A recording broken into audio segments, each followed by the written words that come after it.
Hello students, as you know that we are going through with the fifth chapter of our political science, that is of working of institutions. Okay, in this chapter, in previous lecture we discussed about the Mandal Commission. Okay, as we have read that the government of India had appointed the second backward classes commission in 1979. Okay, and Mr. B.P. Mandal was the head of this commission. That's why this commission was known as Mandal Commission. Okay, and he has asked to determine the criteria to identify the socially and educationally backward classes in India. Okay, and give the recommendation and to step to taken for their advancement. So the commission gave its report in 1980 with the recommendations. Okay, and the commission recommended that 27% of government jobs be reserved for the socially and educationally backward classes, and this report and recommendations were discussed in the parliament.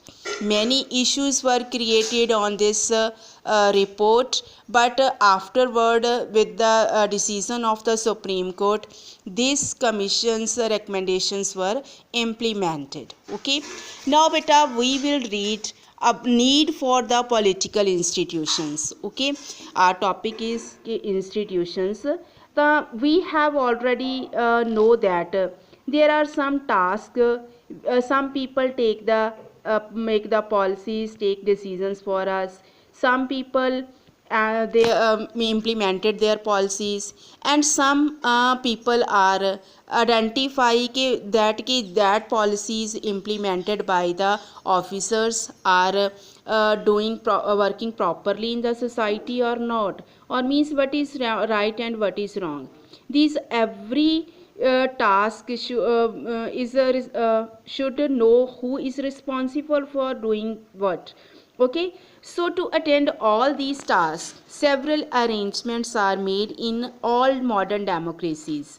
Okay, and such arrangements are called institutions. Okay, so we have learned about our parliament take the decisions, make the policies for the welfare of the people. Our civil servants means officers and a political parliament together take the responsibility for implementing the ministers decisions. And Supreme Court is an institution where disputes between citizens and the government are finally settled down. Means कि if there is any confusion regarding any policy, that we can take the help of Supreme Court. Okay, so institutions are very necessary for doing the work and for the efficiency of the system. Okay, so first of all we will discuss now what is parliament. Maybe in 8th class we have read about these things. What is parliament? You know which bodies together make the parliament. There is one trick you have to learn. Para law means one hawker is there and he is selling para. You know in a science lab you see this is an means a chemical. Okay, we can use. There is trick to learn this which bodies consist in parliament through this trick. Para law, pa se president, ra se Rajya Sabha, lo se Lok Sabha. Now I think you have clear that parliament consists president, Rajya Sabha and Lok Sabha. Means these three bodies come together and make the parliament. Okay, so now there is why do we need a parliament? What is the need of the parliament? Okay, so there are many tasks we have to perform in the country, or for the efficiency of the work we need parliament. First of all, who will make the laws if there will be no parliament? Okay, means parliament makes a law for the welfare of the country. Okay, number 2, parliament controls the government or rulers of the current government. Okay. Number 3, parliament control all the money that the government have. Okay. Means कि where the money where the money is spent by the ministers. Okay. So next, parliament is the highest form of the discussion and debate on the public issues and national policies in any country. I hope you clear this. Now के two houses of the parliament we are already discussed about के two houses, Lok Sabha and Rajya Sabha. Lok Sabha is the lower house of the parliament. Okay, and the members of the Lok Sabha are elected by the people of the country who has right to vote. Okay, and their election is directly, and this house is more powerful than Rajya Sabha. Okay, means it has it exercise more powers in money matters.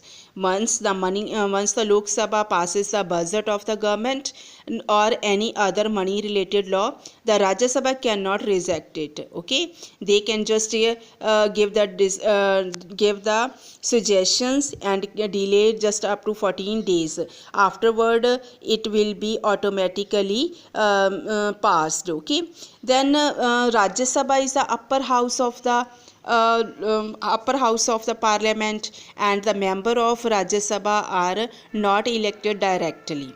Okay, and so this house, both any type of bill can be passed either in both houses except money bill. Okay, money bill will pass in the Lok Sabha. Okay, when one Lok Sabha pass the bill and send to Rajya Sabha, if there is any need to give suggestions and then pass the bill, and then bill has gone to president, and president also when after the president it can become a law. There is difference between bill and law. Okay, before the sign of the president, this is a document that is known as bill. Okay, and after the signature of the president it becomes a law. I hope you clear up to this. Thanks and have a nice day.